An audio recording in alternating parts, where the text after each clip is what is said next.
Bonjour et bienvenue dans une nouvelle vidéo. Aujourd'hui on se retrouve pour une toute nouvelle série de vidéos que je vais vous faire. En fait j'ai un petit peu identifié les différents types de plantes qui pouvaient être intéressantes d'acquérir à la maison, notamment en fonction des besoins, de la lumière, de leur couleur ou autre. Et du coup la première de ces vidéos c'est mon top 3 des plantes les plus simples à entretenir. Alors c'était un petit peu compliqué de vraiment choisir 3 plantes parce que déjà j'avais envie de choisir 3 plantes que j'avais déjà à la maison et qui avaient pas certains aspects qui pourraient revenir dans d'autres vidéos, comme par exemple des plantes qu'on va avoir tendance à très peu arroser, qui survivent dans très peu de lumière. Donc je me suis vraiment basée sur le fait que, ok, là dans mon intérieur, quelles sont les 3 plantes qui ont des besoins qui sont pas du tout spécifiques et qui s'acclimatent très bien à n'importe quel environnement. Et du coup je vous ai fait ce top 3. On commence directement avec cette petite plante qui dépasse juste là. C'est un philodendron Imperial Green. Alors j'ai aussi l'Imperial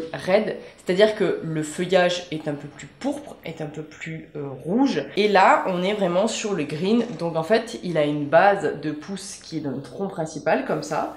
Il est plutôt moyen en taille. Tu peux éventuellement le trouver en plus petit, mais je recommande surtout cette variété là parce qu'en fait c'est une plante qui, avec ses grosses feuilles, avec son gros tronc, a déjà une belle expérience de vie et n'a vraiment pas besoin de grand chose pour vivre. C'est pour dire, juste avant cette vidéo je me suis dit, Morgane, tu peux pas présenter tes plantes en ayant un petit peu de poussière dessus, donc je les ai nettoyées. Mais c'est pour dire un peu l'état dans lequel est la plante alors que je la vois tous les jours et que j'ai beau la nettoyer, en fait elle s'entretient tellement peu que je l'oublie ou la poussière l'adore. Je sais pas trop comment dire. C'est pas pour autant que je l'entretiens pas, hein, mais c'est vraiment une plante que j'ai tendance à vraiment moins regarder que les autres parce que je suis presque sûre que c'est safe et qu'elle est ok. Celle-ci, elle est un petit peu...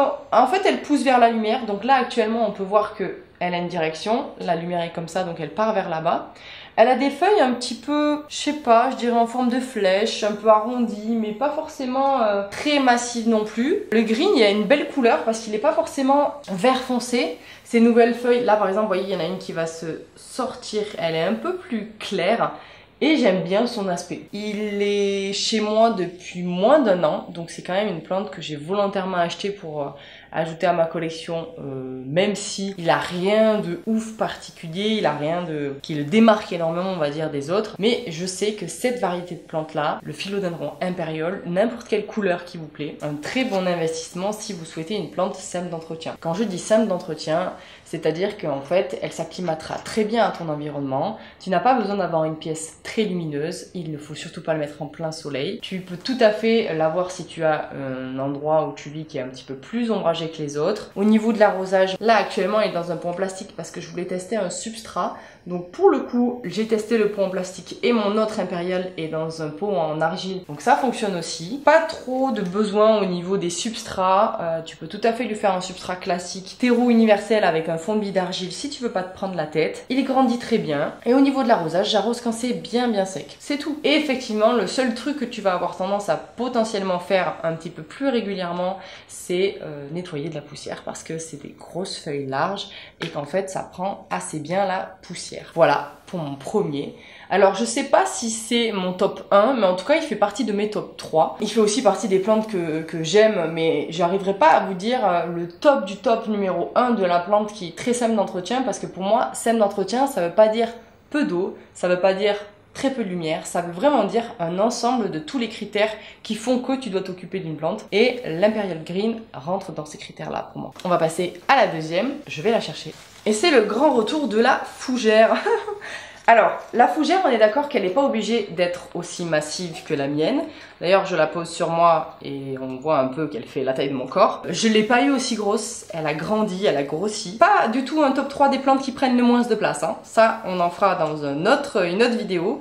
Là, on est vraiment sur une plante qui change un peu de l'ordinaire, qui est simple d'entretien. C'est le même entretien que l'Imperial, vraiment. C'est une fougère nid d'oiseau, Asplenium nidus, que pour le coup j'ai rempoté dans un pot en argile, mais qui a grandi très longtemps dans un pot en plastique. Elle est dans un substrat complètement classique, je crois que c'est terreau universel. J'ai mis un petit peu de billes en bas, pas plus que ça. Je vais mettre sur le côté parce qu'elle est en train de m'agacer.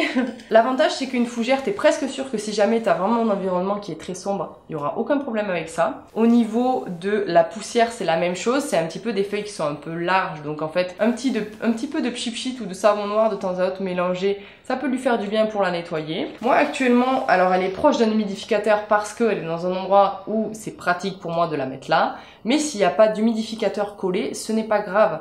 Je l'ai eu très longtemps derrière un canapé, au fond de ma pièce, et elle n'avait pas d'humidificateur, donc ce n'est pas nécessaire pour sa vie. Si ton espace de vie est plutôt ombragé, c'est ok.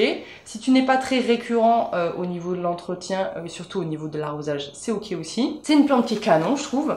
Elle prend sa place, donc l'investissement, il est assez sympa. Je l'ai eu petite, hein. Attention, hein. C'est pas... je vous montre pas les plantes les plus grosses du monde, là. Je vous montre juste les plantes qui, pour moi, sont les plus simples d'entretien et sont un petit peu différentes des classiques qu'on voit en fait dans les jardineries, et cette plante là en fait partie. Voilà, la fougère nid d'oiseau fait partie des plantes qui pour moi sont très simples d'entretien. Et maintenant on va passer sur la troisième, et je ne peux réellement pas vous faire une vidéo sur les plantes très simples d'entretien sans vous montrer une des larges variétés de pothos ou d'Epipremnum. Donc là c'est le Manjula, c'est une des variétés qui grandit le moins vite concernant ses cousins.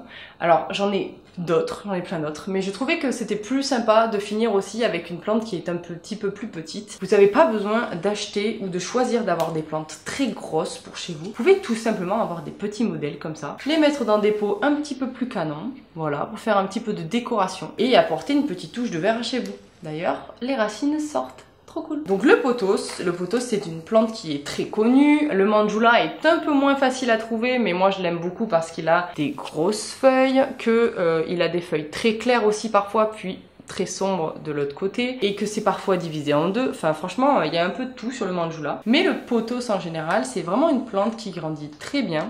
Tu peux choisir de le faire monter ou tu peux choisir de le laisser retomber sur le côté comme ça.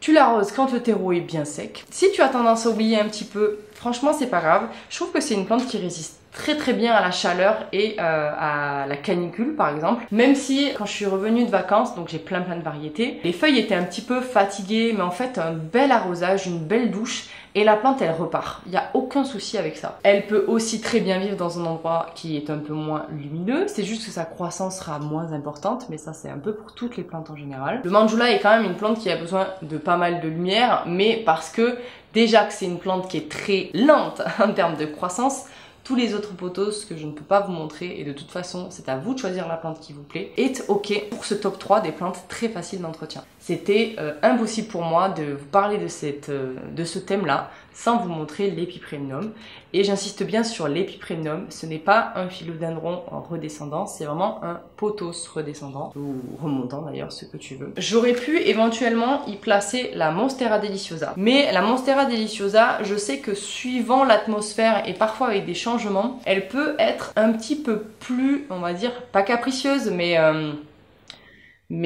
surtout devenir très massive vite. Et souvent, les gens, ils ont un petit peu peur de ça quand ils commencent dans les plantes, c'est-à-dire que quand ça prend trop de place, ça fait un peu peur parce qu'en fait, le poids de la plante fait peur, la taille, si jamais il y a, fait peur. Donc vraiment, le fait d'avoir des petites plantes comme ça, qui sont faciles d'entretien, qui poussent pas trop vite non plus, c'est vraiment idéal. Voilà, merci beaucoup d'avoir regardé cette vidéo. Je commence cette série des top 3 avec celle-ci. J'espère que ça vous plaira. N'hésitez pas à vous me donner en commentaire vos top 3 des plantes les plus simples d'entretien que vous avez chez vous. Et puis on se dit à la prochaine pour une nouvelle vidéo. Salut!